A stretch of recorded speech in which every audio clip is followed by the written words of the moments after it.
Hello, dear traveler of dream. Tonight, as you close your eyes and let the world fade away, prepare to journey through shadows of the past. For this night, we will uncover the hidden lives of three remarkable spy nuns, women who walked between faith and secrecy, carrying messages that could change kingdoms and save countless lives. They lived in different times, under different banner, yet all shared the same courage, the same quiet determination, and the same ability to move unseen in a world of kings, knights, and armies.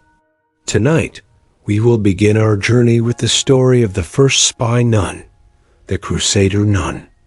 Prepare your mind for a slow, immersive journey into history, where faith meets courage, silence hides danger, and one woman's secret missions could change the fate of nations. So settle into your bed, let your thoughts drift, and ask yourself, are you ready to walk once more through the hidden corridors of history? The desert wind of spring moved across the Judean hills, carrying dust, whispers, and the faint scent of myrrh. It swept through olive groves and over the cracked walls of a convent that stood alone beside the pilgrim road to Jerusalem. That small, sun-worn sanctuary was home to a handful of nuns who lived in quiet devotion, and among them was Sister Adela of Anjou. She had come from the far lands of France, leaving behind the world of castles and courts to serve among the stones of the Holy Land. Her days began with the call of prayer before dawn, her voice rising softly with the others beneath the echoing arches. At sunset, she would walk the courtyard, where the air glowed gold against the white stone.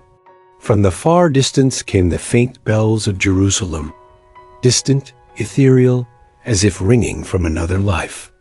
St. Catherine's convent was not a place of peace, though it pretended to be. Every wall bore the marks of the Crusader Wars. Every pilgrim who stopped for water carried a story of blood or loss. The sisters prayed for salvation, yet even within their cloistered world, the shadow of war crept silently. The abbess, Mother Honoria, ruled with calm sternness. She had lived long enough to see cities fall and kings break their vows. Behind her serene expression lay the wisdom of one who understood that faith and politics were woven too tightly to be separated. It was she who first warned the younger sisters about the travelers of the night, the riders who came to the gates when the world slept, cloaked in silence, carrying sealed scrolls wrapped in wax and ribbon. Not all letters bear holy words, she told them while tending the herb garden under the blazing sun. Some carry the fate of nations. Sister Adela listened, but asked no questions. The rule of the convent was silence, and silence was often safer than truth. But she began to notice more of those secret riders arriving after dusk, leaving before dawn. Their horses bore no crests, and their eyes never met hers. One evening, as the sky dimmed to amber and rose, a stranger arrived at the gate. Dust covered his cloak. His hands were gloved despite the heat. When he bowed before Mother Honoria, a faint glint of silver hung from his belt, the kind used by knights of Anjou. The abbess received him in the candlelit hall. No one else was permitted to enter, but whispers drifted through the stones. Later that night, Mother Honoria called Sister Adela to her cell. Upon the table lay a sealed parchment marked with a red cross. The abbess's expression was unreadable. "You are learned in Latin," she said. "Yes, Mother." "Then look upon this." The wax seal was broken, and beneath the folds lay words that appeared to be scripture, familiar lines from the gospel. But their spacing, their pattern, was deliberate. The text was a cipher. Hidden within verses of faith were codes, coordinates, and the movements of armies. It was not the work of the church. It was the work of spies. Mother Honoria's voice dropped to a whisper. This is what passes through holy hands when men wage unholy wars. She paused, letting the candlelight flicker between them. God chooses strange messengers. You will be one of them. The following morning, the air was clear and still, the horizon painted in tones of gold and sand. Sister Adela prepared for her journey. She wrapped her habit in a plain shawl, filled a basket with loaves of bread to mask her purpose, and placed the sealed scroll within. No weapon, no crest, no emblem of her order, only a simple cross around her neck. Her path wound through desert roads lined with pilgrims, traders, and soldiers. To most, she was invisible, a humble nun moving with quiet steps, eyes lowered in prayer. But beneath that stillness, her heart moved with the weight of what she carried. The parchment was destined for a chapel near Jaffa, where a knight without a name awaited its delivery. By sunset, she reached the crumbling chapel of St. Mark. The roof had fallen long ago, and doves nested in its arches. There, a solitary figure stood, cloaked, motionless, and unarmed. When he spoke, his voice was calm, rehearsed. Peace walks the road unseen, she answered softly, and faith follows in silence. He bowed his head, took the scroll, and vanished into the twilight. No name was exchanged, no blessing spoken. Only the desert wind witnessed their meeting. When Sister Adela returned to the convent, the moon had already risen above the hills. In the courtyard, Mother Honoria stood waiting, her rosary beads glinting faintly in the silver light. "You have done as asked," she said, her voice barely more than breath. "But remember, the holiest service is not always the most visible, and this will not be your last." From that night onward, Sister Adela's vows took on a new meaning. Her silence was no longer simply devotion. It became a shield. She would carry messages no one else could be trusted to bear, walk paths where soldiers feared to tread, and guard secrets that could alter the balance between peace and destruction. To the world beyond the convent, she was a woman of prayer. Within those sacred walls, she had become something far more dangerous, a servant of faith and a vessel of hidden war. Outside, the desert wind rose again, whispering through the arches, and in its voice there seemed to linger a question that only time could answer. Could one woman's silent courage change the course of a crusade? The days that followed her secret mission passed in silence, yet the air within St. Catherine's convent seemed to carry a new tension. Messengers came more often now, arriving long after dusk and leaving before dawn. The scent of the desert mingled with the smell of wax and ink, and Sister Adela began to understand that the convent, once a place of prayer, had become a gate through which secrets passed like shadows. Beyond its walls, the world trembled. Rumors of a great siege spread from camp to camp. Whispers of Richard of England gathering his knights, of Salah ad-Din preparing his banners in the south. The Holy Land waited, breath held between faith and fire. And in that waiting, small acts, unseen and unspoken, would shape the fate of many. Each dawn began with the same rhythm of prayer. The sisters knelt before the stone altar, their voices soft, their faces hidden by veils. But Adela's eyes, though lowered, carried a new vigilance. Between verses, she listened to the footsteps behind the cloister, to the faint scratching of quills from the abbess's chamber. She heard the world breathing through the convent walls. One evening, as dusk bled into the hills, a young Templar came to the gate. He was pale from heat and exhaustion, his chainmail dulled with sand. He bore no insignia of rank, only a small wooden cross bound to his arm with leather cord. Mother Honoria met him in the courtyard. Sister Adela watched from the shadows of the olive trees, as their hushed voices traded words she could not fully hear. When the abbess turned toward her, she motioned with a single hand, a silent summons. The young knight lowered his head as Adela approached, and for a brief moment their eyes met. Hers calm, his troubled, carrying the weight of something unsaid. "This brother," the abbess began quietly, "has carried news from the northern front. His message must be rewritten, disguised, and delivered anew. You will see to it." Adela nodded once, though the task felt heavier than parchment.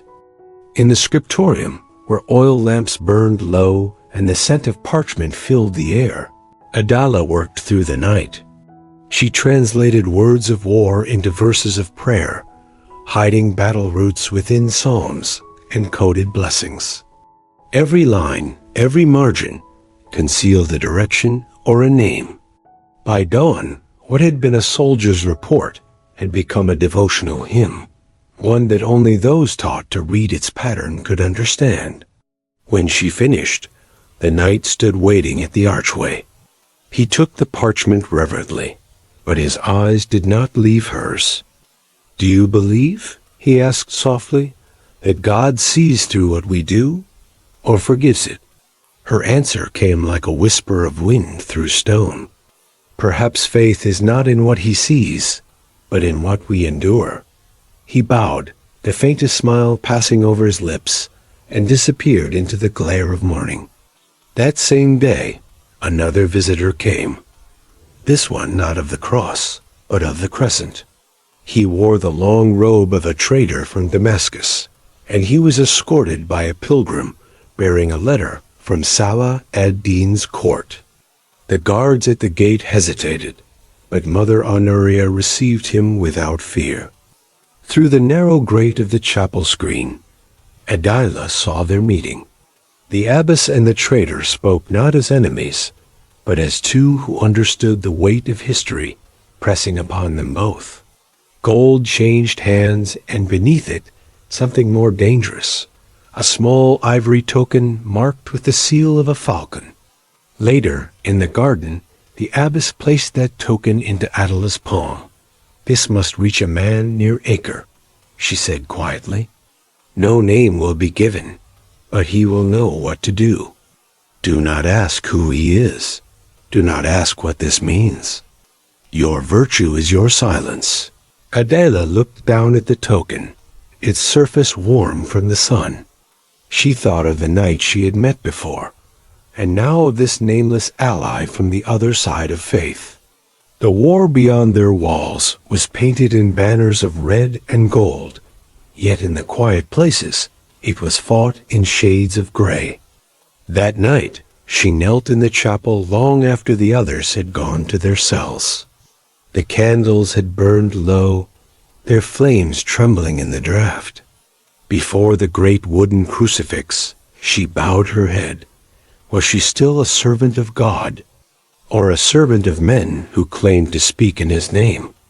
Each secret she carried seemed to pull her farther from the peace she had once sought in this land.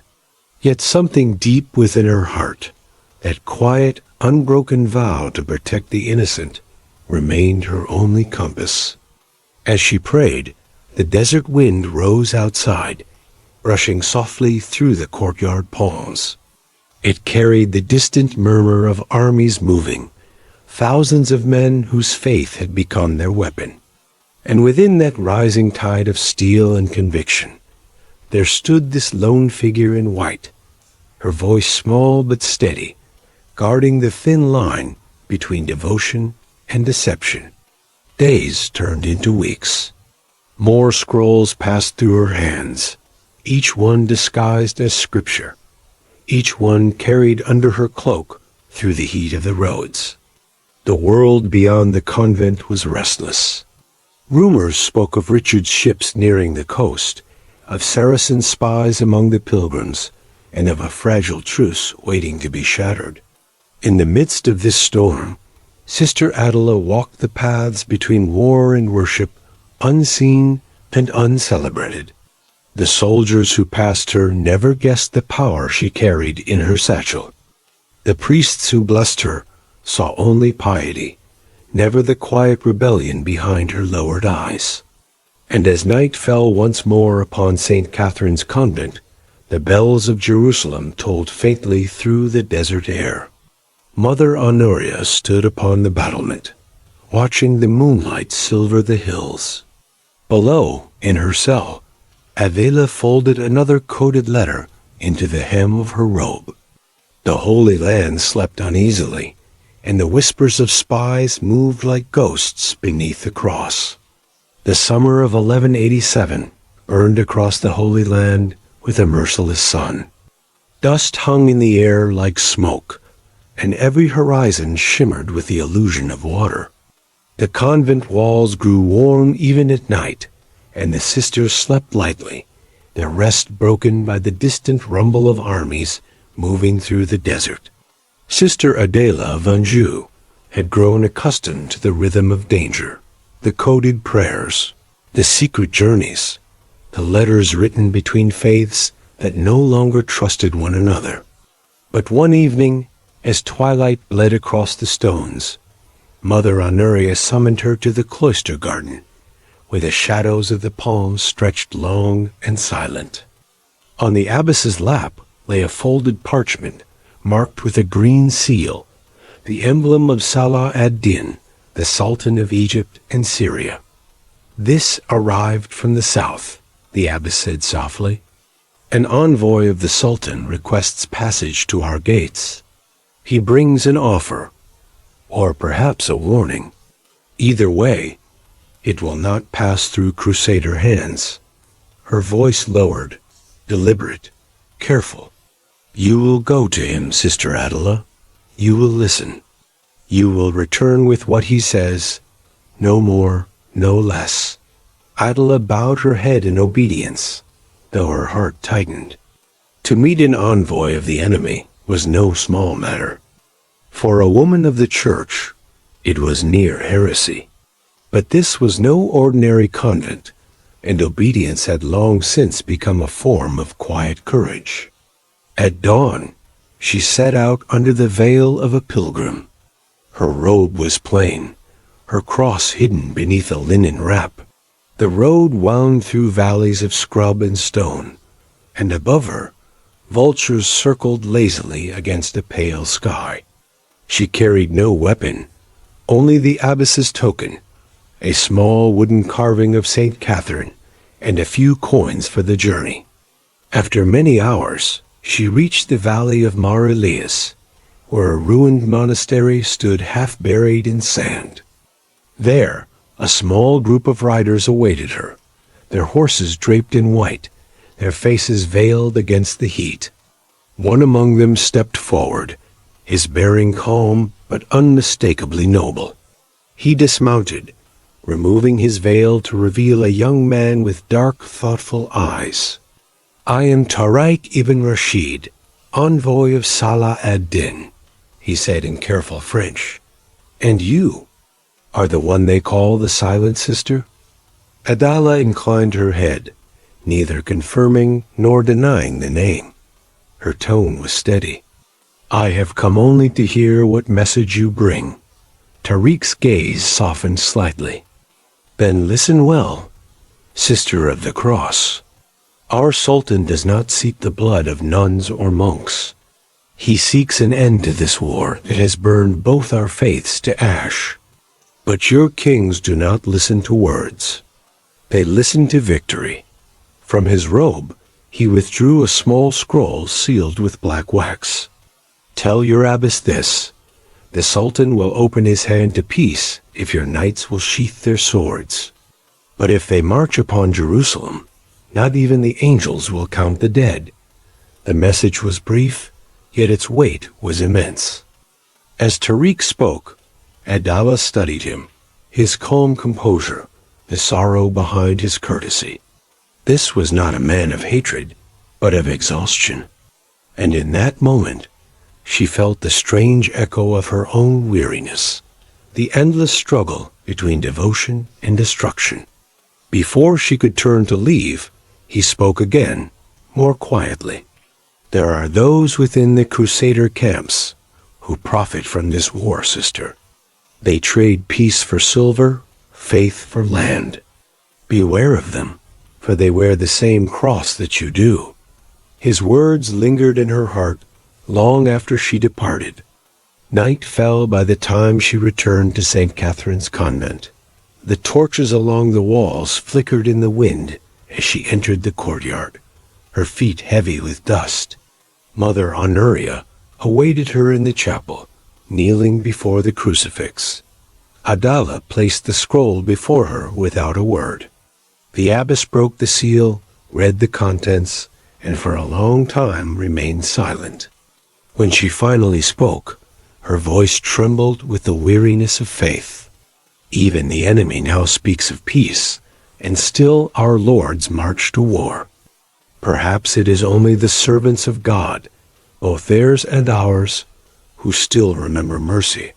She closed the scroll and looked to the flickering candles. Adala, would you trust him? This envoy? Sister Adala hesitated. I trust the truth I saw in his eyes, she said softly. But truth and loyalty seldom walk the same path. Weeks passed, and word reached the convent that Acre had fallen after a brutal siege. The plains beyond were littered with the wounded. The Crusader banners of England and France rose side by side, yet distrust festered even among allies. And amid the chaos, a new message came to St. Catherine's, written not in Latin, but in Arabic script. It was signed only with the mark of a falcon, the same emblem the Sultan's envoy had borne. The message spoke of captives, of women and children taken from the villages near Jerusalem, their fates uncertain. It begged the sisters for aid, not gold, not arms, but prayer and sanctuary. Mother Honoria read the letter aloud beneath the chapel's vaults. Then she turned to Adala. You know where this must lead. Go once more to Tariq ibn Rashid. Tell him the gates of St. Catherine's will open to the innocent, no matter whose banner they live under. Adala bowed her head. The decision was dangerous, perhaps fatal. But the convent had long since ceased to belong to one side or another. It belonged now to those who still believed that holiness meant compassion before conquest. That night, as she prepared for the journey, Adela stood by the narrow window of her cell.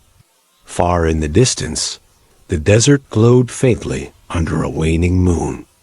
She thought of the countless souls caught between swords, pilgrims, children, servants, none of whom had chosen this war. And somewhere in that darkness, she knew the Sultan's envoy would be waiting. An enemy by faith, yet perhaps the only ally who still remembered what peace could mean. She crossed herself once, whispered a final prayer, and stepped into the night. Behind her, the bells of the convent tolled softly, a reminder that even in the holiest of wars, it was not kings or knights who carried the weight of grace, but those who walked quietly between their worlds, unseen and unthanked.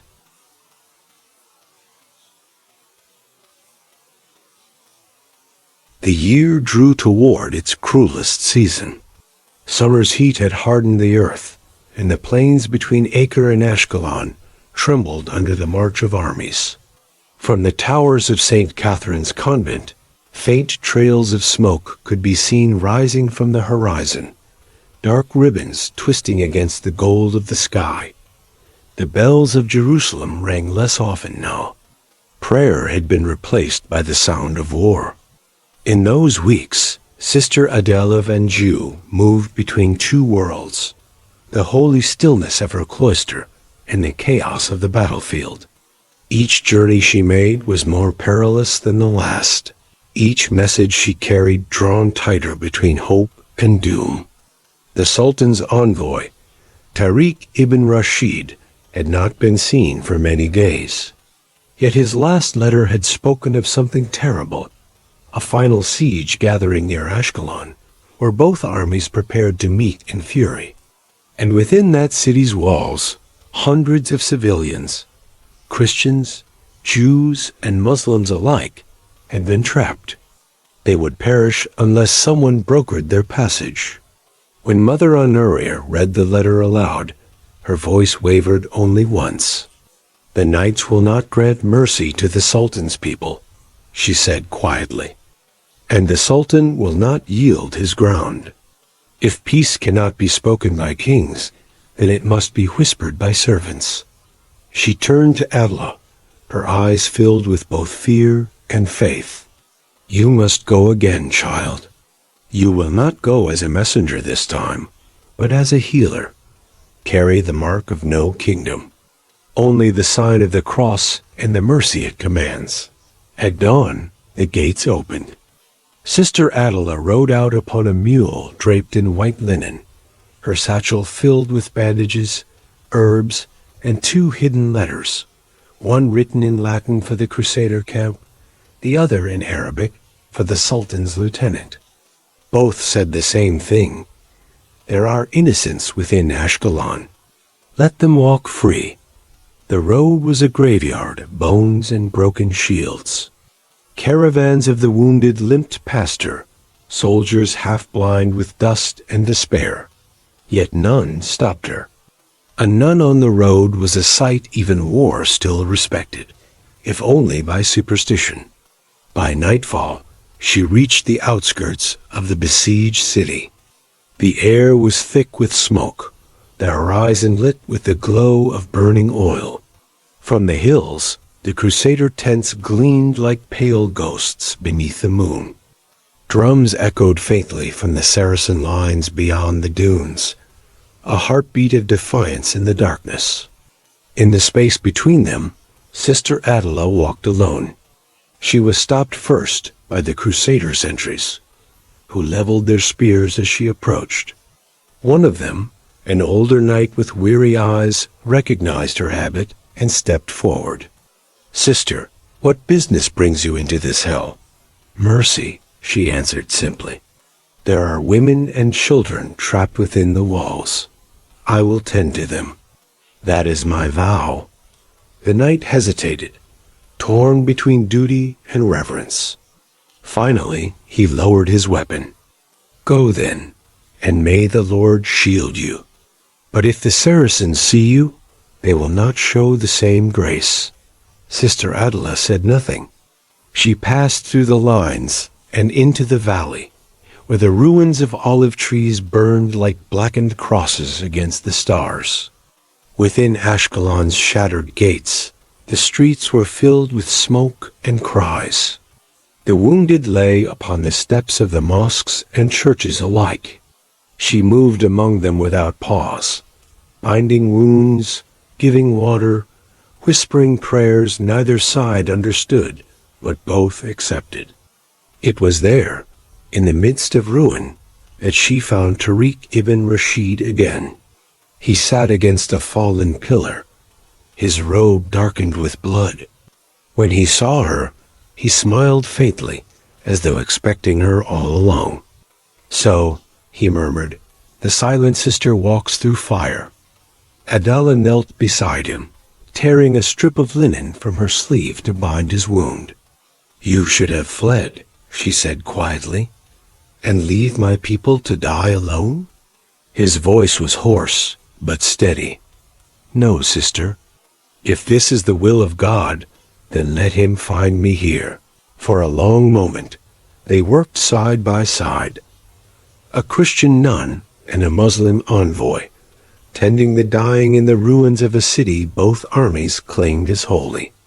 The cries of soldiers mingled with prayers in 2 tongues, rising together into the night. As dawn approached, the sound of trumpets echoed from beyond the walls. The Crusader banners were moving closer.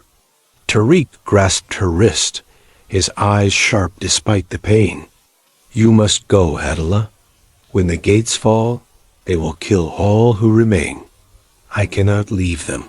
You can save them," he said firmly, "if you carry their plea yourself." He reached into his robe and pressed a sealed parchment into her hand. "Take this to your commander. Tell him the Sultan will withdraw if the civilians are spared. No victory is holy when it drowns in blood." Their eyes met, two souls bound not by creed, but by the faint, flickering thread of mercy. Then, with a heavy breath, she rose and left him there among the wounded, disappearing into the chaos beyond the gates. When she reached the Crusader camp, the morning sun had turned red through the haze. The soldiers stared in disbelief as the nun approached, her robe streaked with ash and blood. She demanded audience with the commander, who stood before a great iron cross planted in the sand. "Who dares interrupt the siege?" he barked. Sister Adela held out the parchment, her voice calm, though her body trembled. "One who has walked through both camps," she said. "Read it. It speaks not of war, but of mercy." The knight frowned, then broke the seal. As his eyes moved across the lines, his expression changed, from scorn to doubt to something close to shame. He turned to his men and gave a single order: "Hold the attack."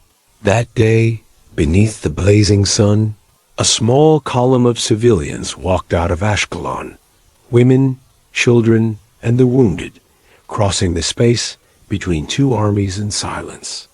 The Crusaders did not strike, the Saracens did not fire, and standing upon the ridge, her veil whipped by the wind, Sister Adela watched them pass. When the last child crossed to safety, she sank to her knees, her hands clasped tight around the rosary at her throat. For the first time in many years, she allowed herself to weep, not from fear, nor from despair, but from the fragile miracle of seeing humanity survive its own madness. Behind her, the sun set in flames over the hills, and for one brief evening, the Holy Land, that ancient, wounded land, was sullen. The sun had begun its slow descent over the Judean hills, casting the convent in a warm, fading glow. St. Catherine's stone walls held centuries of prayers and secrets, yet few could imagine the weight of the shadows they now carried. Sister Adela of Anjou moved quietly through the cloister, her robes brushing against the cool stone.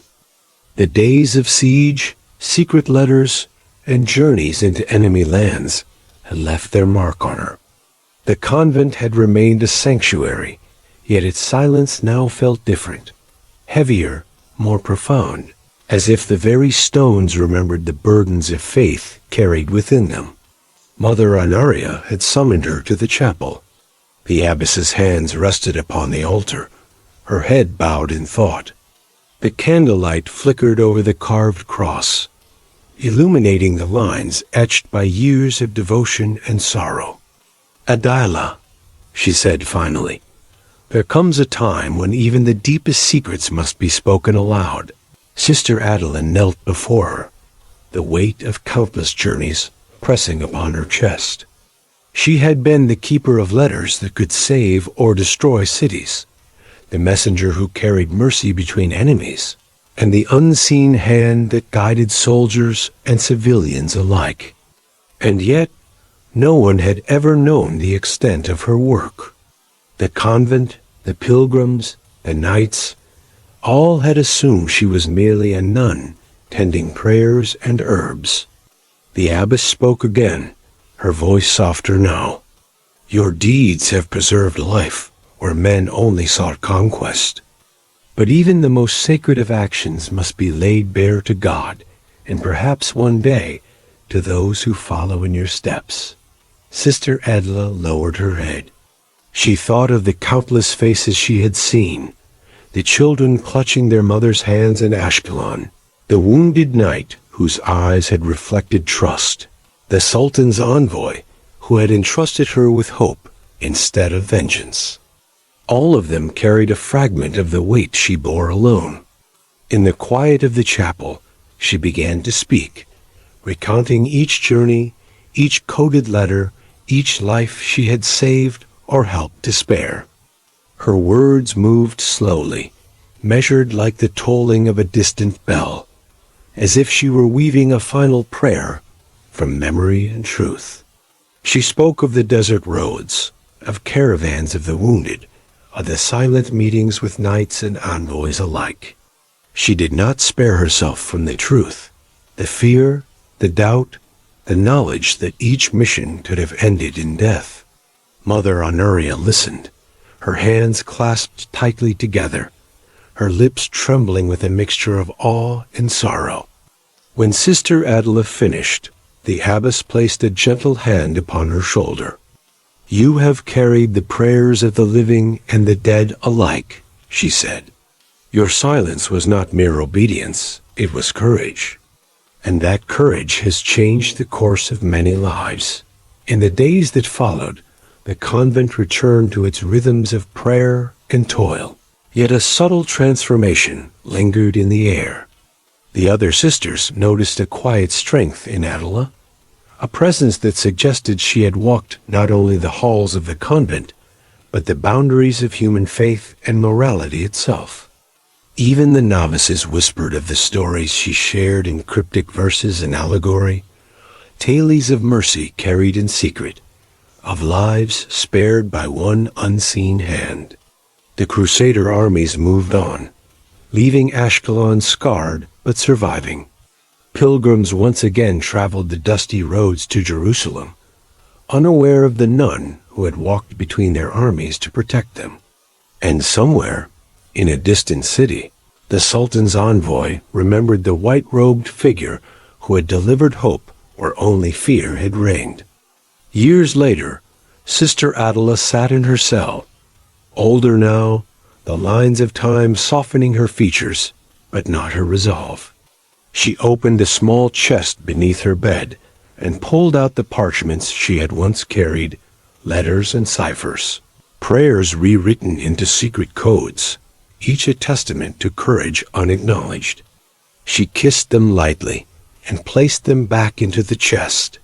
Even in solitude, she understood that her legacy was not in glory or fame, but in the quiet lives preserved, in the mercy granted when none had demanded it. And as the sun set over the hills of Jerusalem, its glow spilling over the olive trees and convent walls, she whispered a final prayer.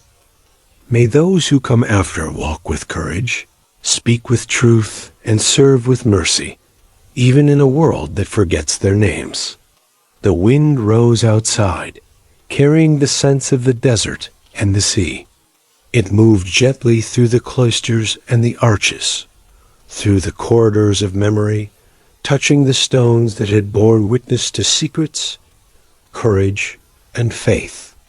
In that wind, the story of the Crusader Nun lingered, a tale not of battles won or lost, but of quiet bravery that shaped history in unseen ways. And so, the convent remained timeless and silent, holding within its walls the echoes of one woman who had walked the line between devotion and danger, leaving behind a legacy of courage, whispered only in the hush of prayer, the turning of parchment, and the hearts of those she had saved. The night fell, soft and eternal, as if the world itself had paused to honor her service. And under the stars of the Holy Land, her story became legend, not written in chronicles of kings, but in the quiet lore of faith, mercy, and unspoken courage.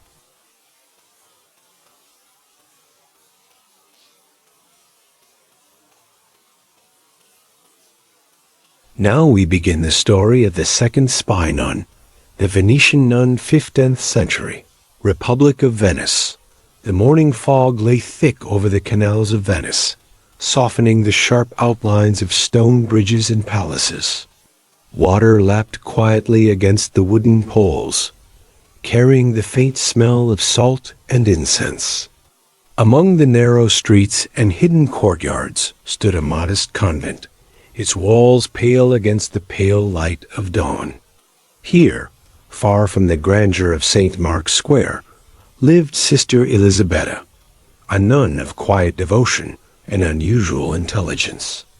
The convent was small, with a single bell tower that chimed only at the hours of prayer. Its cloisters were cool and damp, lined with fragrant herbs and olive trees.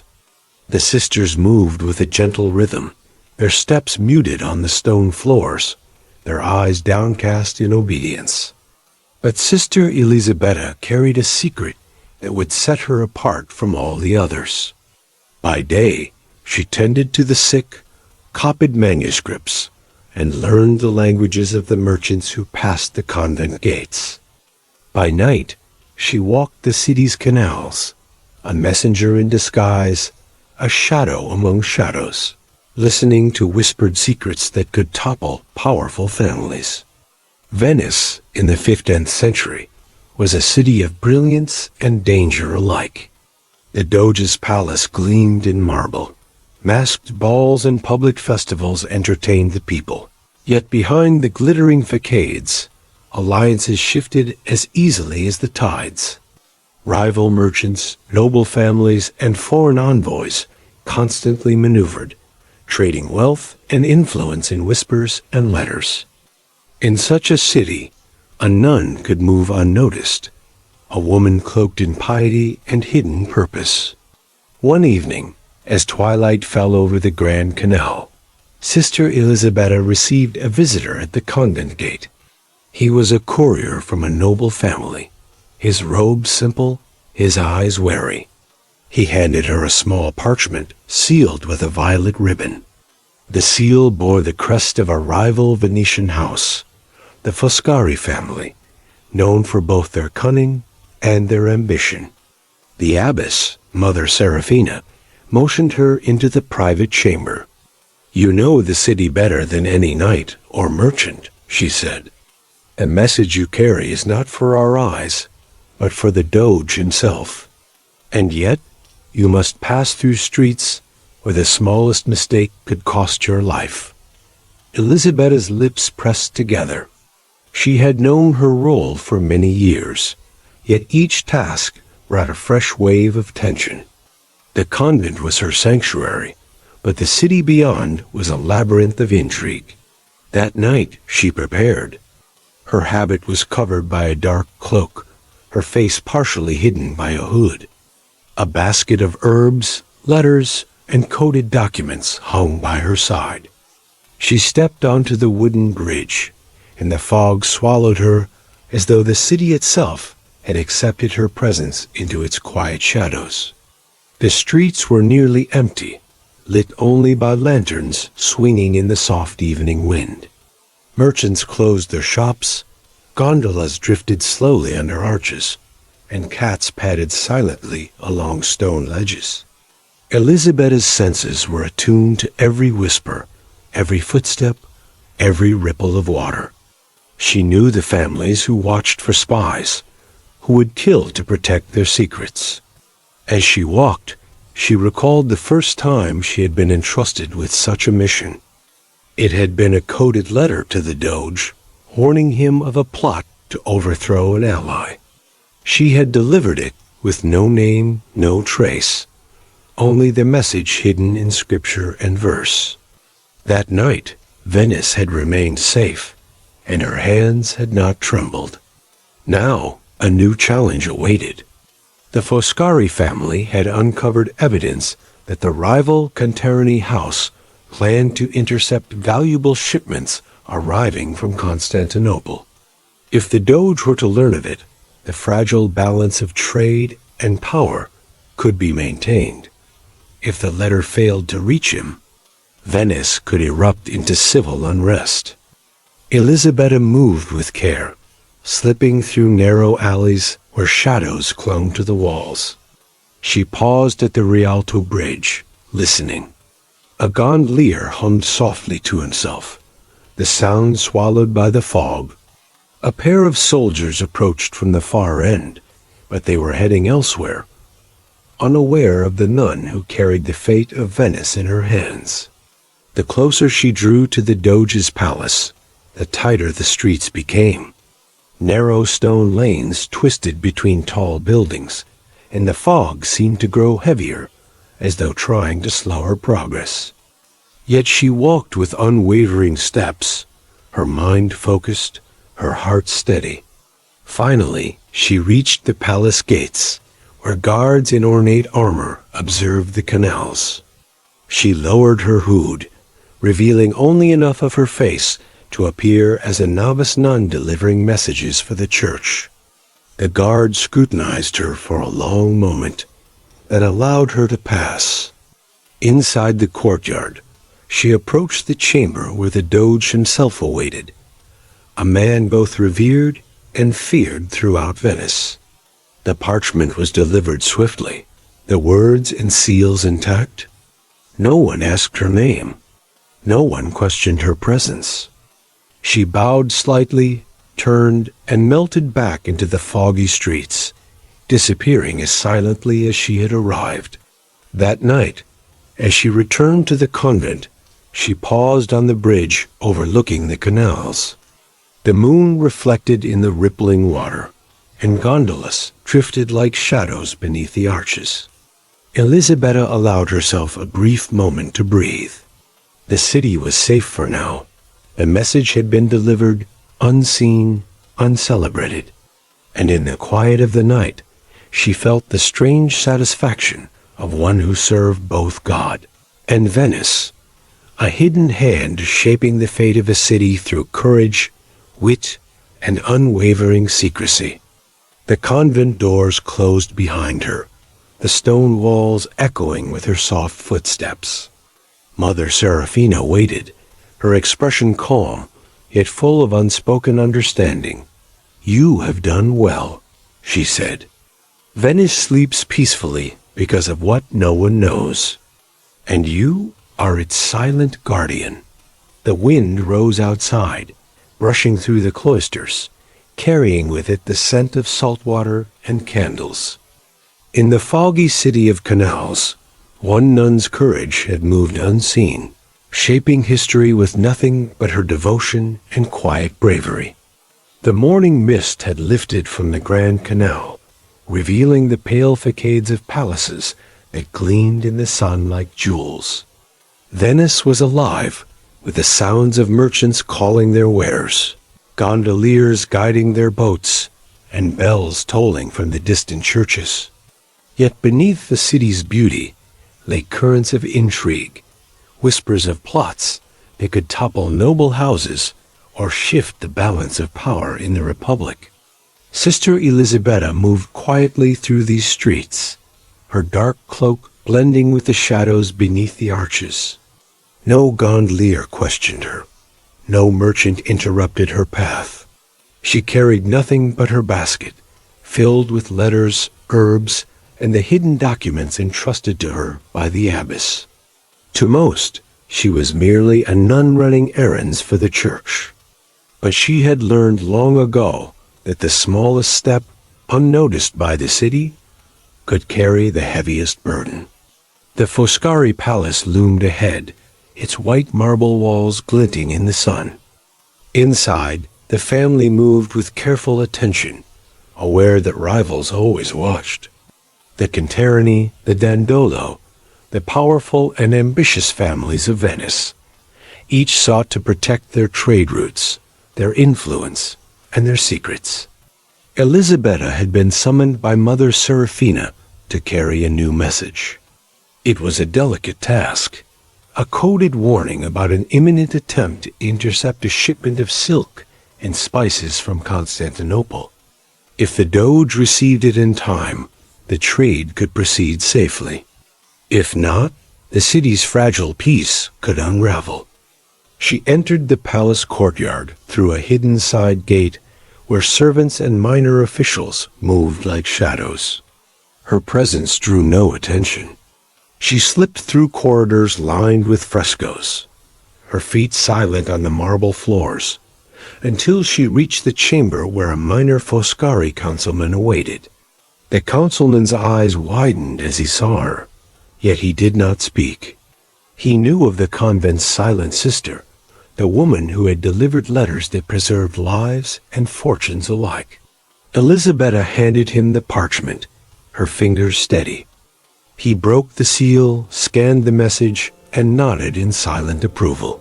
"Your courage is remarkable," he said softly, though the words were not for praise, but acknowledgement. "Venice owes much to those who serve unseen." She inclined her head, her eyes calm. "It is not Venice I serve," she whispered, "but the truth that must survive in it." That evening, a new threat emerged. The Canterani house had learned of a secret meeting between the Doge's advisors and foreign merchants. They planned to intercept the correspondence, steal the documents, and shift Venice's trade advantage to their favor. Elisabetta now faced a city teeming with spies, hidden eyes, and whispered alliances.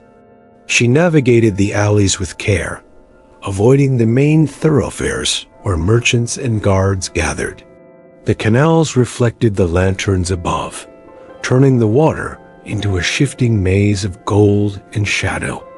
She paused beneath a low bridge, listening to the echo of footsteps behind her. A shadow passed quickly, too silently for her to identify. Yet she knew that the rival agents were near. Drawing on years of experience, she slipped into the quiet courtyard of a small palazzo she had once used as a safe point. Here, hidden behind a tapestry of the Madonna and Child, she checked her letters, ensuring all seals were intact. Her breath came steady, her heart calm. A nun trained in patience and discretion could move through danger unnoticed. Over the next few days, the city became a chessboard of silent moves and countermoves. Elisabetta delivered messages between the Doge, trusted councilmen, and select merchants, always under the guise of mundane errands.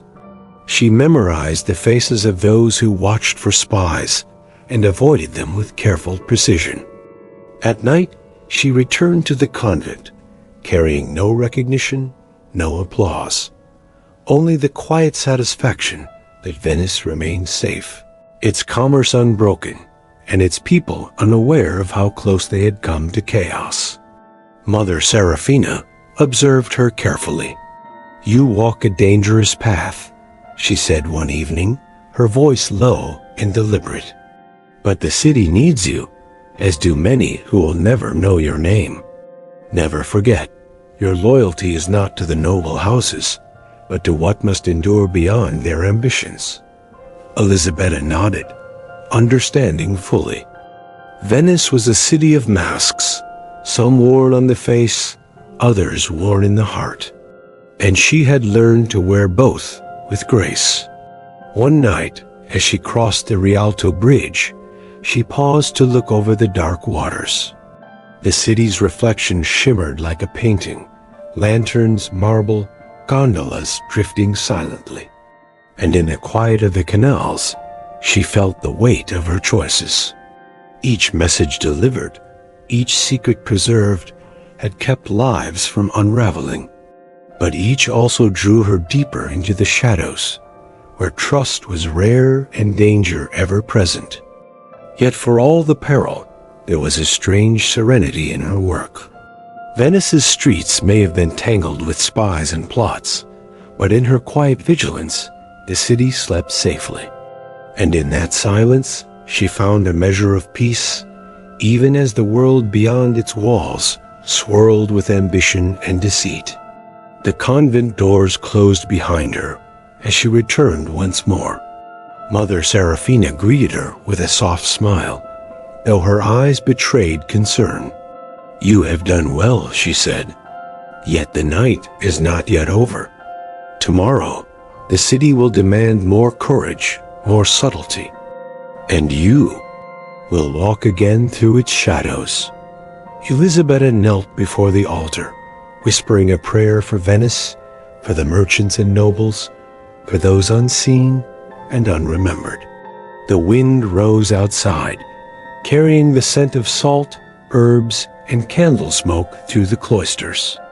In the quiet city of canals, one nun's vigilance preserved the fragile balance of power, and in the fog and lantern light, her story continued. A tale of courage hidden in plain sight, waiting to unfold in the days to come.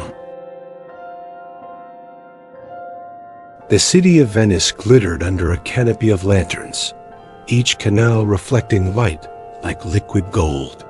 The Doge had called a masked ball, an event meant to celebrate alliances and trade, yet beneath the splendor lurked intrigue and danger. Noble families had arrived in ornate gondolas, their faces hidden behind gilded masks, their movements measured and deliberate. And among them walked Sister Elisabetta, her habit cleverly disguised beneath a flowing cloak, her hood shadowing her face. She entered the palace through a side passage known only to the convent.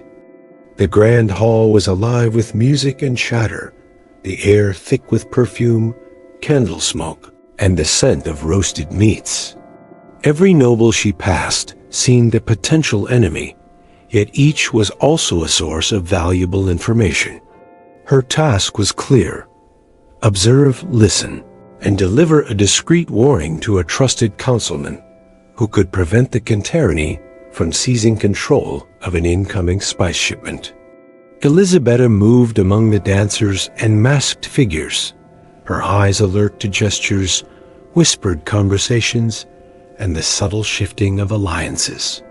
She had learned the art of silence long ago. A tilt of a head, a subtle nod, the mere positioning of a hand could convey messages invisible to those who did not know to watch. A masked noble approached, his attire lavish, his eyes sharp behind the gilded mask. He bowed gracefully. "You move with purpose, Lady of Mystery," he said. Elisabetta inclined her head, offering no answer. Every word could betray her, yet every movement carried meaning. Through the hall, she spotted her contact, a councilman discreetly standing by a column. With a few subtle gestures, she indicated the risk of interception. He nodded imperceptibly, understanding her warning without a word. The evening stretched on, a delicate dance of observation and secrecy.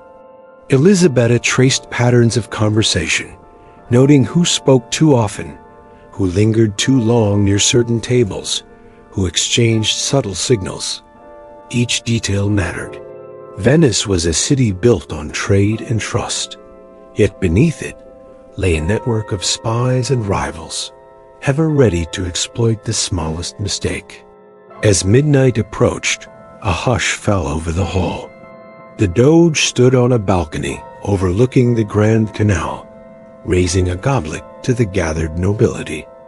Elisabetta slipped away from the main crowd, moving into a dimly lit gallery where merchants and advisors had gathered in private. Here, she handed her councilman a small folded note hidden within her cloak. It contained the latest intelligence: a plan to divert the spice shipment through an unguarded canal, a trap set by the Cantarini family. He took the message with a subtle bow. "This information will change everything," he whispered. Elisabetta's eyes reflected no triumph, only calm determination. The city's balance rested in silence, in the unseen efforts of those like her, who carried danger lightly and without recognition. Through the remainder of the night, she continued to move between shadows. She overheard whispered plots in French, Italian, and Latin, and noticed the subtle signals used by rival factions to communicate covertly. Every gesture, every glance, every coded phrase became part of the map she carried in her mind, guiding future decisions and protecting the fragile trade routes that sustained Venice. At one point, she found herself on a balcony overlooking the canals. The city stretched endlessly, bridges arching like silent guardians over dark water. She thought of the convent, of Mother Serafina, of the safety of the streets she had sworn to protect. Venice slept restlessly, unaware that one nun had walked its shadows, protecting both its commerce and its secrets. When the first light of dawn touched the palace, Elisabetta returned to her convent. The masked ball had ended, and the city had not noticed her presence. No one would know the role she had played in preventing disaster, in delivering warnings that could have changed Venice's fate. Yet she felt no bitterness. Her reward was the quiet knowledge that lives had been spared, and that the delicate web of Venice remained intact. Mother Serafina awaited her in the garden, her eyes filled with understanding. "You have walked among the masks and seen what others cannot," she said. "Remember, the city sleeps because of those who move unseen. And you, Elisabetta, are its guardian in the shadows." Elisabetta bowed her head in acknowledgement. The convent doors closed behind her, sealing the quiet sanctuary that had given her both purpose and refuge. Outside, the city of canals gleamed in the early morning light, the gondolas drifting silently, the bridges casting long shadows. And somewhere in that labyrinth of water and stone, the story of a nun who moved between faith and secrecy continued, waiting for the next night, the next mission, the next shadowed moment when courage and silence would be all that stood between order and chaos. The sun had barely risen over Venice when Sister Elisabetta began her day. The canals shimmered like molten silver, and the city stirred with merchants opening shops, gondolas gliding under bridges, and distant bells calling the faithful to morning prayer. Yet beneath the calm surface, a storm of intrigue brewed, and only those who moved unseen could hope to navigate it. A messenger awaited her at the convent gate, a hooded figure who spoke in hushed tones. "Elisabetta, the Cantarini have discovered part of our plan," he whispered. "They are preparing to intercept another shipment from the eastern markets. This time, it could cost lives." She nodded, her mind already mapping the routes, the possible traps, and the alliances that could be leveraged. The convent had long been her sanctuary, but tonight, it would serve as the base for a network of secret cooperation that reached into the highest palaces of Venice.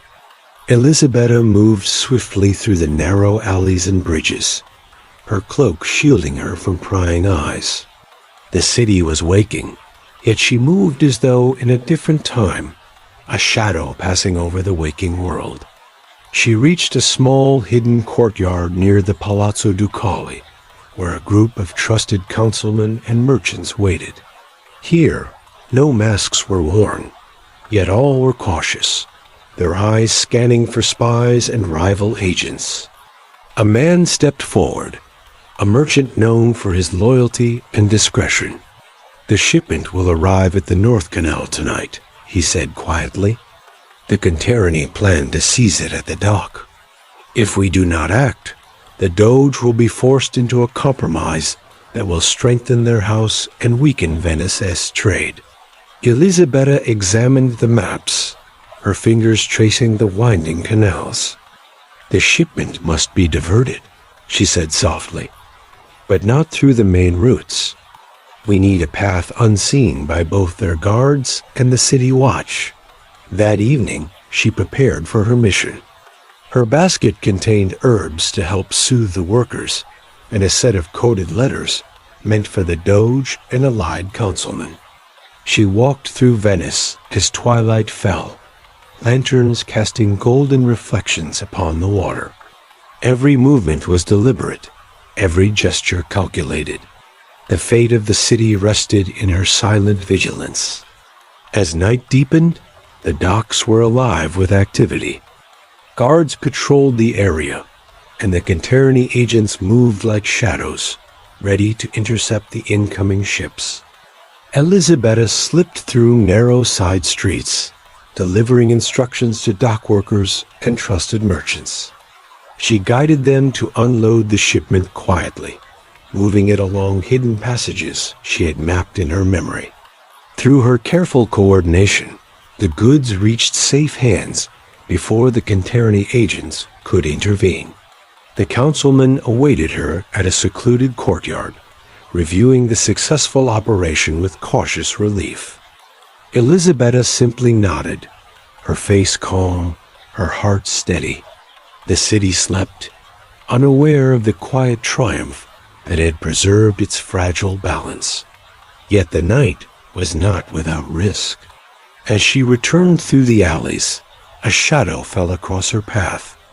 A man in dark clothing, his eyes sharp and suspicious. "Elisabetta," he whispered, "we know your role. The Canterni are aware of your movements. If you continue, you will be hunted, and no convent walls will protect you." She faced him calmly, her voice soft yet firm. "I serve Venice, not myself," she said. "Every step I take, every secret I carry, is for the city's safety.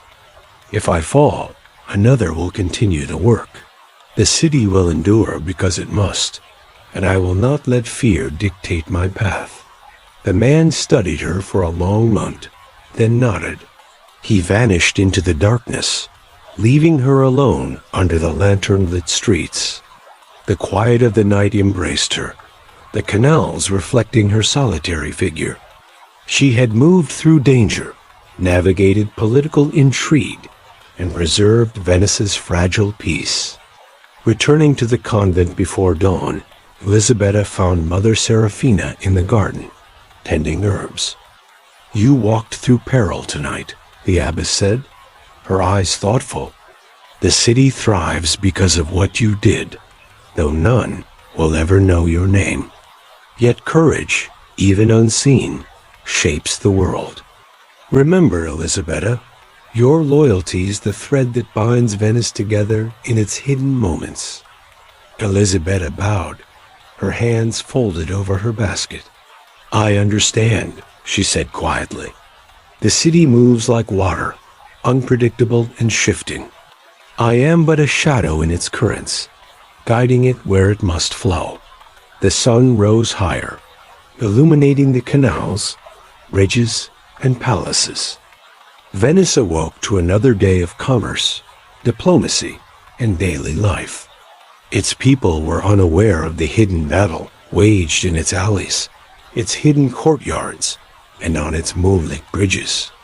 And yet, one nun had moved through it all, preserving not only trade and power, but the lives of those who relied on the city's fragile stability. In the stillness of the convent, she knelt before the altar, whispering a prayer for the city she served, for those whose names she would never know, and for the courage that moved silently in the shadows. Venice would survive another day, and she would remain its unseen guardian, ready for whatever intrigue awaited next. The city of Venice slept uneasily beneath a blanket of fog, the canals reflecting dim lanterns like scattered stars. The Doge's palace stood silent, its marble walls hiding whispered plots and secret alliances. Sister Elisabetta moved carefully through the streets, her cloak drawn tight, her hood shadowing her face. Tonight, she would confront the greatest danger she had ever faced. For weeks, she had sensed a growing threat. Subtle shifts in alliances, messages intercepted, and coded warnings left unanswered. A trusted ally had been compromised, and the Cantarani family, seeking power and revenge, had discovered the network she used to preserve Venice's safety. Every alley, every bridge, every canal became a potential trap. The convent had prepared her as best it could. Mother Seraphina's voice remained calm yet firm as she spoke in the garden that evening. Elisabetta, the city may demand more than courage tonight. It may demand sacrifice. Trust your instincts, follow your mind, and remember that the unseen hand often guides more than any sword or shield. Elisabetta nodded, her mind focused. She had faced danger before, masked nobles, rival courtiers, hidden agents in the shadows, yet betrayal from within was far more perilous. She left the convent through a side gate, slipping silently into the fog-laden streets, each step measured, each movement deliberate. The first warning came at the Rialto Bridge. A gondolier tipped his head, signaling danger. Elisabetta adjusted her path, ducking into narrow alleys, where the lantern light barely reached. Her pursuers were clever, but she had learned to read the city like a map in her mind. Every shadow, every echo of footsteps, every ripple in the water told her where she could move and where she could not. She reached the hidden courtyard where trusted councilmen awaited her reports. The air was tense, the shadows long. One councilman stepped forward, whispering, "They know your network, sister. The Cantarini have spies in every quarter. Tonight, Venice could lose more than trade. It could lose its balance." Elisabetta's face remained calm. "We will deliver the messages through a route they cannot predict," she said quietly. "A shipment will reach its destination, and the city will endure. Trust must guide us, not fear." The final delivery was the most dangerous. A letter hidden within the folds of her cloak contained instructions to safeguard the shipment and reroute the Cantarini agents away from both merchants and the Doge's advisors. The alleys were empty, but the shadows seemed alive, moving with intent. At the docks, she found the men who would assist her, trusted workers and loyal merchants, each following her silent commands. As the crates were moved, a figure emerged from the mist, a Cantarini agent, cloak dark, dagger gleaming under the lantern light. Elisabetta's heart remained steady. She had prepared for this. With a quick movement, she slipped past him, guiding the workers through a hidden passage beneath the palace foundations. The agent reached for her too late, and she vanished into the fog, leaving nothing but a shadow behind. By dawn, the shipment had reached its intended destination safely. The Cantarini agents had been misled. The network of allies remained intact, and Venice slept another day, unaware of how close it had come to chaos. Elisabetta returned to the convent, her cloak damp with fog, her body tired, but her resolve unbroken. Mother Seraphina met her at the gate.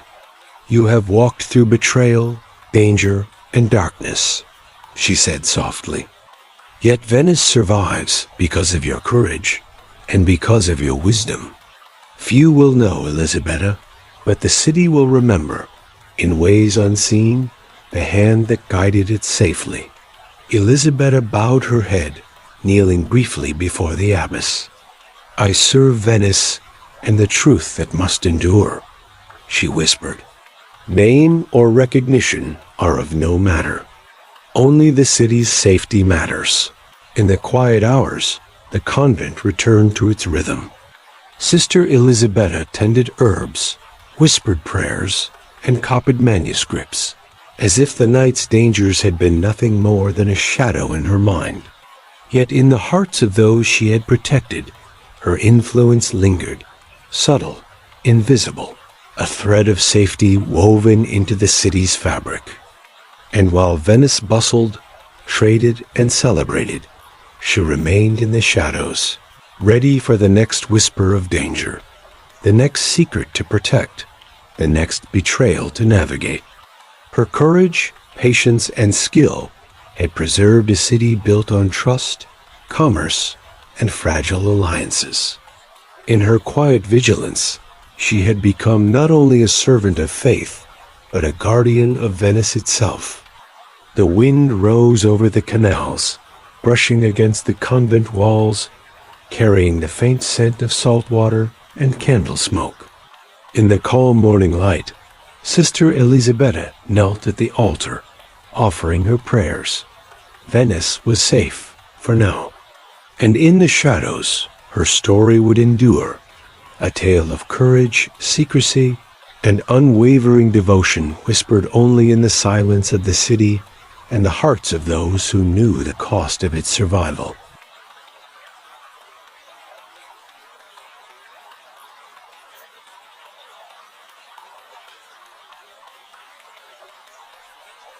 Now we begin the story of the third Spy Nun, the Rebellion Nun, 16th century Prague. Prague lay under a gray autumn sky, the spires of churches and towers cutting sharp lines against the clouds. The Vltava river flowed silently beneath stone bridges, carrying reflections of a city caught between faith, politics, and rebellion. Nestled on a quiet hill, hidden from the bustling streets, stood the convent of St. Agnes, its walls worn but sturdy, ivy climbing the stones like whispered secrets. Here lived Sister Katerina, a nun whose devotion to God was matched only by her courage and her skill in navigating the dangerous currents of Prague's political unrest. The convent was small, with narrow corridors, flickering candles, and the scent of incense and herbs in every chamber. Sister Katerina moved quietly among the sisters, tending the sick and copying manuscripts. Yet beneath her calm exterior, she carried messages that could save or end lives. In a city roiled by uprisings and reformations, information was more valuable than gold, and she had learned how to wield it without revealing her hand. By day, she appeared to be a devoted nun, her hands folded in prayer, her eyes cast toward the heavens. By night, she moved through hidden passages, whispered to rebels, and delivered coded letters to those seeking justice and freedom. She had earned the trust of both her abbess, Mother Helena, and key figures among the city's reformers, walking a delicate line between faith and secrecy. Prague was a city of tension. The Habsburg rulers watched the city carefully, suspicious of any dissent. Meanwhile, reformers gathered in hidden rooms, speaking in whispers, distributing pamphlets, and plotting change. In the middle of it all, Sister Katerina served as a bridge, unseen and unrecognized, guiding messages and carrying hope where open action was impossible. One late evening, a young messenger slipped into the convent courtyard, huddled against the cold. He held a small folded parchment, sealed with wax. "Sister Katerina," he whispered, "this is for the leaders of the rebellion. The Habsburgs plan to arrest them tomorrow. They need to know." Katerina took the letter with steady hands, breaking the seal and reading the contents. The names of key figures, safe houses, and meeting points were carefully listed. Time was short. The authorities would move at dawn. She had to act swiftly, delivering the message without leaving a trace. She prepared herself, wrapping her habit with a dark cloak to hide her identity. The streets of Prague were dim and narrow, winding like the threads of a labyrinth. Street lamps flickered, casting long shadows, and the occasional guard passed, their eyes sharp, their hands on the hilts of swords. Katerina knew these streets intimately, each alley a potential route, each passage a secret corridor of escape or danger. She moved through the city with careful precision, slipping past patrols and guards, using tunnels and backways that only a few knew existed. Her mind mapped every step, every risk, every opportunity to protect the lives that depended on her speed and discretion. Even a single misstep could cost lives or her own. The first stop was a safe house near the old town square, hidden behind a merchant's shop. She delivered the letter to a trusted ally, a man who would carry it to the rebel leaders. He glanced at her, eyes wide with gratitude and urgency. "You are a guardian of more than faith, sister," he said softly. "You are a shield for those who cannot fight openly." Katerina nodded, slipping away before he could see her face clearly. The night air was cold against her skin, but her steps remained steady. The city was dangerous, yet she had learned to turn every shadow into cover, every risk into calculated movement. Her heart beat calmly, her mind focused on the lives that depended on her courage. By the time she returned to the convent, the first hints of dawn were painting the spires in soft gold and gray. Mother Helena awaited her in the garden, calm yet watchful. "You have done well," she said quietly. "Prague sleeps now, unaware of the danger it has avoided. Remember, Katerina, your work is unseen, your courage hidden, yet it shapes the course of the city more than any sword or decree." Katerina bowed her head, taking a moment to breathe. The city was safe for now, the rebellion's leaders warned, and the Habsburg agents unaware of the network that had moved silently against them. Yet she knew the balance was delicate. Every message carried risk, every ally could be compromised, and every night brought the possibility of discovery. She knelt briefly at the altar, whispering a prayer for Prague, for the rebels, for the innocent citizens, and for herself. Her life was one of secrecy, danger, and devotion, a constant dance between faith and espionage. The convent walls held her secrets, the streets concealed her movements, and the city itself remained unaware of the hand that guided the fate of those it sheltered. As the sun rose higher, the city awoke, bustling and vibrant, yet ignorant of the quiet battles fought in its alleys and safe houses. Sister Katerina returned to her duties, tending herbs, copying manuscripts, and maintaining the appearance of a devoted nun. But in her mind, she carried the knowledge of what had been averted, the lives preserved, and the danger that would return with the next night.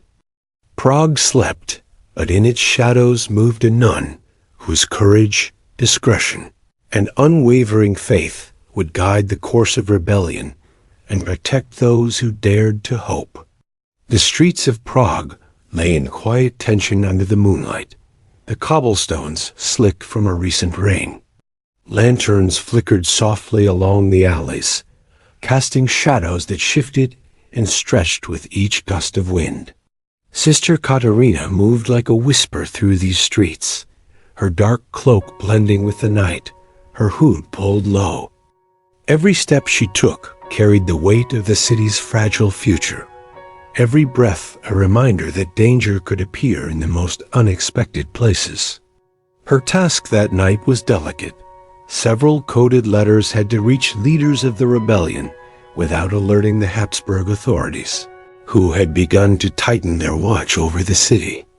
Even the smallest mistake could mean capture, torture, or death, for her or for the rebels depending on her messages. Yet she moved with unwavering confidence, her training in secrecy and observation guiding every step.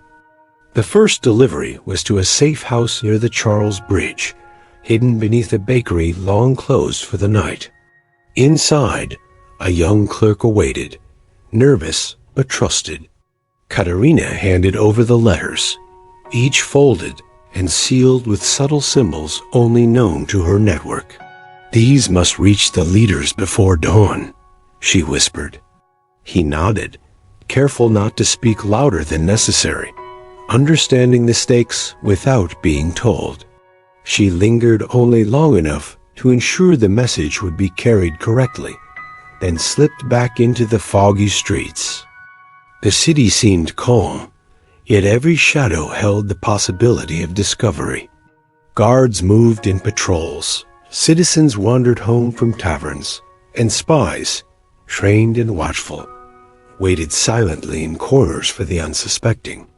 As she approached her second stop, Katerina felt the familiar tension of being watched. A cloaked figure followed her at a distance, silent but deliberate. She slowed her pace, listening to the faint echo of footsteps behind her. The figure mirrored her every movement, a ghost among ghosts.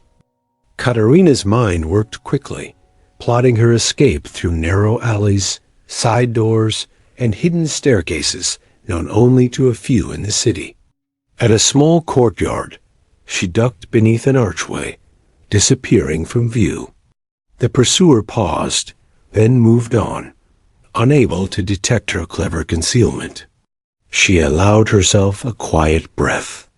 Even small victories in the art of evasion carried great weight in a city ruled by fear and suspicion. Her second delivery was more dangerous. A merchant's warehouse near the old town, filled with crates and barrels, now served as a temporary safe house for rebel messages. She slipped inside, unnoticed by the watchful eyes outside, and left a series of coded letters hidden beneath a false floorboard. Every symbol, every crease, every placement mattered. One wrong mark could betray the location of key figures. As she worked, she sensed movement nearby. Two men in dark cloaks had entered the alley, their presence deliberate, their eyes sharp. Katerina's heart remained calm, her mind mapping escape routes.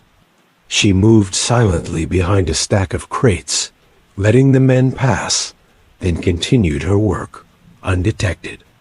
The letters were safe, the messages delivered, and the city remained unaware of the invisible hand guiding its fate. By midnight, Katerina returned to the convent, slipping in through a hidden passage known only to the sisters. Mother Helena awaited her in the garden, candles flickering in the cool night air. "You have done well," she said softly.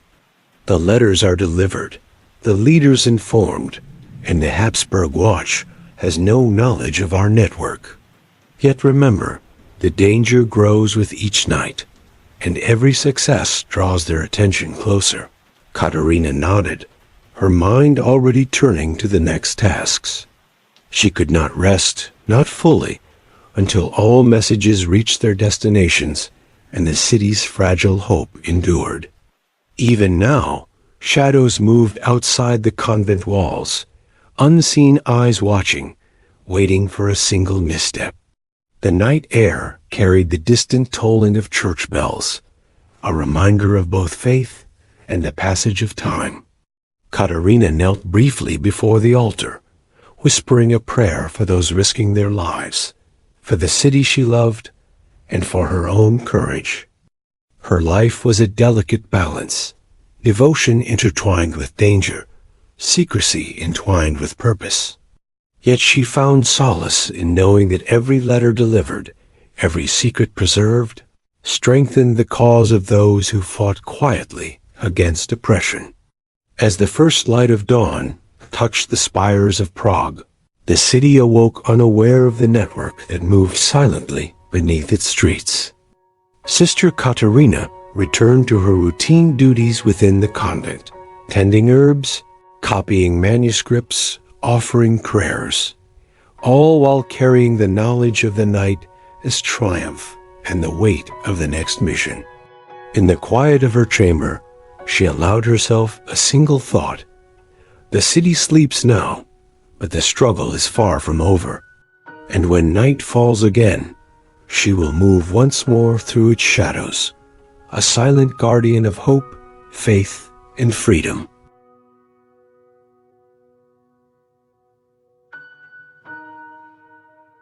The autumn wind swept through the streets of Prague, carrying the scent of smoke, wet stone, and distant wood fires. The city seemed calm, yet beneath its quiet surface, danger stirred. Sister Katerina moved like a shadow through narrow alleys, her dark cloak blending with the fog. Every step was measured, every breath held in anticipation, for she had learned that in a city of unrest, trust was rare and betrayal was often closer than one realized. For weeks, her network of secret messages had guided the leaders of the rebellion, warning them of arrests, guiding them through safe passages, and preserving the fragile balance of hope. But now, subtle signs hinted that someone within her circle had turned against them. A letter misdelivered, a code broken, whispers caught by loyalists of the Habsburgs, all suggested that betrayal had crept into her carefully guarded world. Katerina's first stop that evening was a safe house near the lesser town, where trusted rebels gathered to review plans and coordinate movements. She entered silently, nodding to a young clerk who quickly ushered her into a dimly lit room. Maps and letters were scattered across a table, and the air was thick with urgency. One of the council members, a man named Lucas, looked up from the documents, eyes troubled. "Sister," he said softly, "someone has intercepted messages. We do not know who, but our positions may be compromised. If the Habsburgs discover this network, the consequences could be fatal." Katerina listened carefully, her mind already analyzing possible weak points, routes of communication, and potential threats. She traced the paths of her recent deliveries, mentally marking each contact, each courier, each hidden message. "The betrayal is within our circle," she said, her voice calm but firm. "We must move quickly to secure the leaders and protect our network. Every step must be precise, or the city will suffer." The streets of Prague that night felt different. Lanterns flickered against the cobblestones, and fog hugged the ground like a living thing. Katerina moved with heightened awareness, noting every passerby, every shadow, every subtle shift in the city's rhythm. She avoided main thoroughfares, slipping through back alleys and abandoned courtyards, her movements guided by experience and instinct. At one point, she sensed eyes on her, following her from a distance. A figure in a dark cloak moved just beyond the glow of the lanterns, silent but deliberate. Katerina slowed, altering her path, ducking into a narrow passage, and using the familiar contours of the city to her advantage. The figure hesitated, then continued along the previous route, unable to detect her clever concealment. Her first critical task was to secure a hidden message intended for the leaders of the rebellion. A warehouse near the Charles Bridge had been used as a temporary drop point, but tonight it was compromised. She approached carefully, listening to the sounds of movement within. Two armed men patrolled the area, their voices low, their steps deliberate. Katerina waited in the shadows, watching, analyzing, and planning her next move. She slipped inside through a side door, unnoticed by the guards, and retrieved the letters from their hidden location. Her hands moved quickly, folding the papers carefully, checking the seals, and ensuring no trace of her presence remained. Every detail mattered.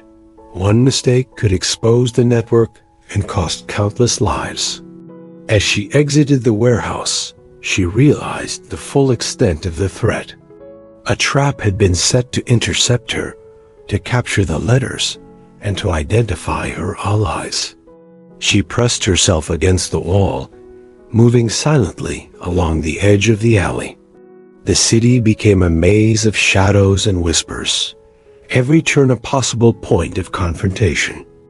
Katerina's heart remained steady, her mind focused on the task and the lives depending on her success. She navigated through secret passages she had discovered during previous missions, moving beneath arches and across rooftops until she reached a secluded courtyard. Here, a trusted ally awaited, ready to carry the letters to the rebel leaders.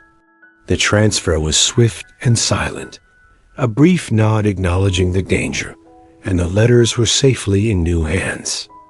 By the time Katerina returned to the convent, the first hints of dawn were touching the spires of Prague, painting the city in muted gold and gray. Mother Helena met her in the garden, her expression grave, yet understanding. "You have faced betrayal tonight," she said softly. "The network remains intact, but the Habsburgs are closer than we imagined. Trust is fragile, and vigilance must be constant. You walk a dangerous path, Katerina, but one that preserves hope." Katerina bowed her head, her mind already planning the next moves. The betrayal had been subtle, but she would uncover its source. The city depended on her discretion, her courage, and her unwavering commitment to truth and justice. The sun rose over Prague, illuminating the streets, the bridges, and the towers. The city awoke, unaware of the peril it had narrowly avoided. Sister Katerina returned to her duties within the convent, tending herbs, copying manuscripts, and offering prayers, all while carrying the knowledge of the night's hidden battles. Every letter delivered, every secret preserved, every betrayal navigated, strengthened the fragile thread of rebellion that hung over the city. In the stillness of the convent, she allowed herself a quiet moment of reflection. The struggle was far from over. Habsburg agents were watching. All eyes might falter, and danger lurked in the shadows. Yet she remained steadfast, ready to move again when night fell, guiding messages, preserving lives, and keeping hope alive for a city desperate for freedom. The night settled over Prague like a velvet curtain, soft and dark, hiding the city's secrets in its folds. Sister Katerina moved through the narrow alleys with careful precision, her cloak drawn tight, hood shadowing her face. The air was thick with mist, carrying the distant scent of wood smoke and damp stone. Tonight, she would enter the hidden council, a secret gathering of rebel leaders who planned the city's next moves against the Habsburg authorities. Every step, every breath, every decision could mean life or death. The council met in an abandoned chapel on the outskirts of the city, a place forgotten by most citizens, but known to those who dared to resist. Candles flickered along the cracked walls, illuminating maps, parchments, and the faces of men and women whose names were whispered in hushed tones among Prague's allies. Katerina entered silently, her presence expected yet still remarkable, the nun who moved unseen, carrying intelligence that could save or doom the rebellion. A councilman approached her, bowing slightly. "You have been invaluable," he said quietly. "The letters you delivered have preserved our leaders and allowed us to plan safely. But now we face a new threat. Habsburg spies have infiltrated the city in greater numbers, and even our hidden paths may not remain secure." Katerina studied the maps on the table, noting the patrol routes, alleyways, and secret passages. "Their spies are clever, but not infallible," she said softly. "We must adjust our routes, change our meeting points, and ensure that every message is delivered through trusted hands only. Every step must be calculated." The council members nodded, aware that her judgment carried weight beyond her years. They could plan, they could argue, but the safety of their information depended on her ability to move undetected through Prague's labyrinthine streets. As the council deliberated, Katerina noticed subtle signals, the way a shadow shifted near a window, the soft echo of footsteps outside the chapel. Her instincts sharpened, honed by countless nights of evasion and secrecy. She knew that the council's gathering was not entirely safe, and that danger could strike without warning. After the meeting, she carried the instructions for new routes and meeting points back through the streets. The fog clung to the cobblestones, masking her movements, yet she remained alert. A figure appeared ahead, partially hidden beneath a bridge. It was a Habsburg agent, moving deliberately, eyes scanning the alleys. Katerina pressed herself against the wall, slipping through a narrow passage that led into a forgotten courtyard. The agent passed without noticing her, and she allowed herself a quiet breath of relief. The network of rebels depended on her discretion. Each message she delivered, each safe route she guided them along, strengthened the fragile thread of resistance. She moved between rooftops, through hidden tunnels, and along canals that reflected the lantern light in shimmering patterns.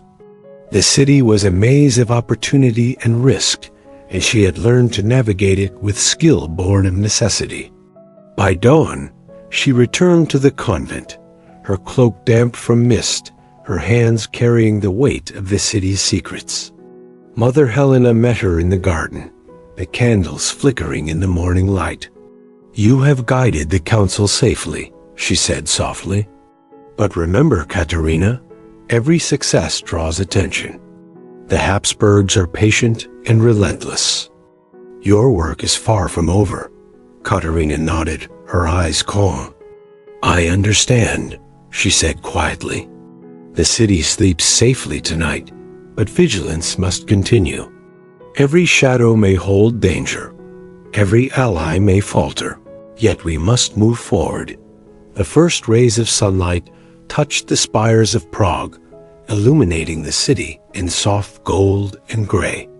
Citizens awoke, unaware of the hidden council, the messages delivered in secret, and the nun who had guided them safely through the night. Sister Katerina returned to her daily duties within the convent, tending herbs, copying manuscripts, and offering prayers, all while carrying the knowledge of the city's hidden struggles. Her role was invisible, yet indispensable. Through betrayal, danger, and uncertainty, she had preserved hope and guided the leaders of rebellion along paths unseen. The city might never know her name, yet its future rested in the quiet vigilance of a nun who walked its shadows with unwavering courage. The night was thick with fog and tension, enveloping Prague in a hushed suspense. Sister Katerina moved through the cobbled streets, her dark cloak flowing silently behind her, hood shadowing her determined eyes.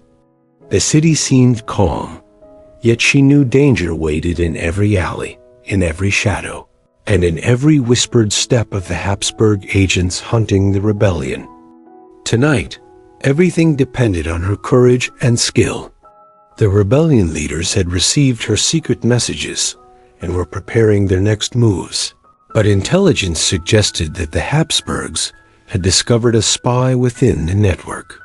The trap was set, and if she failed, countless lives would be lost and Prague's fragile hope extinguished. Katerina pressed herself against the wall of a narrow alley, observing the patrols ahead, her mind calculating every step. Her heart beat steadily, her breath controlled. Fear was a luxury she could not afford. She approached the warehouse that served as the hidden command center for the rebellion. Guards were stationed nearby, more than usual, their shadows stretching under the dim lanterns. Katerina moved silently, slipping through a side entrance she had discovered months ago. Inside, she found the council members tense and anxious, yet trusting her completely. "Have you secured the messages?" asked Lucas, his voice low. Katerina nodded. "They are safe. The Habsburgs are close, but we can still protect the leaders and maintain our routes. We must move quickly, and every step must be precise." Maps were spread across the table, marking streets, hidden passages, and rendezvous points. Katerina studied them carefully, committing the safest paths to memory, anticipating where the enemy might strike, and planning contingencies in case of betrayal. Suddenly, a noise echoed from the courtyard outside. Footsteps, deliberate and heavy, approached the entrance. Katerina's instincts sharpened. The Habsburg agents had discovered her presence. She gestured for the council members to stay hidden, her movements calm yet urgent. Slipping through a hidden passage behind a false wall, Katerina guided the leaders to an underground tunnel she had discovered months ago. The air was damp, and the walls pressed close, but the tunnel led safely beneath the city, far from the patrols above. Her mind focused, her every decision precise, ensuring no one would stumble or betray the path. As they emerged near the Charles Bridge, the city above seemed peaceful, but Katerina knew it was a fragile illusion. The agents were still searching, but the leaders were safe. She allowed herself a brief breath of relief, knowing her courage had preserved hope once again. The council members bowed silently in gratitude, but Katerina gave no recognition. She needed none. Her satisfaction lay in the city's safety and the preservation of the rebellion's plans. Returning to the convent before dawn, Katerina moved through the silent streets with the same careful precision that had guided her all these months. Mother Helena awaited her, eyes filled with both pride and concern. "You have faced your greatest danger," she said softly. "The city sleeps because of your courage. Remember, sister, bravery unseen shapes the course of history as much as any sword or decree." Katerina knelt in the quiet garden, whispering a prayer for Prague, for the rebellion, and for the unseen sacrifices that preserved hope. She had walked through betrayal, danger, and shadows, yet her faith, courage, and skill had guided the city safely through the night. The sun rose over Prague, casting golden light on spires, bridges, and rooftops. The citizens awoke unaware of the peril avoided, unaware of the nun who had risked everything to protect them. Sister Katerina returned to her duties, tending herbs, copying manuscripts, and maintaining the humble life of a nun. Yet in her heart, she carried the knowledge that courage and secrecy could shape destinies. The rebellion survived, Prague remained intact, and hope endured, all because one nun moved quietly, courageously, and faithfully through the shadows. As you drift to sleep tonight, remember the bravery of those who move unseen, guiding the course of history without expectation of recognition. Which of these spy nuns captured your imagination the most? Was it the Crusader Nun, moving through the Holy Lands with quiet courage? Or the Venetian Nun, navigating canals and intrigue under moonlight? Or perhaps the Rebellion Nun, who risked everything in the heart of Prague? Close your eyes, breathe deeply, and let the stories of courage, secrecy, and devotion carry you into a peaceful slumber. Good night, dear listener. If you enjoyed these stories, don't forget to subscribe to our channel for more historical sleep tales.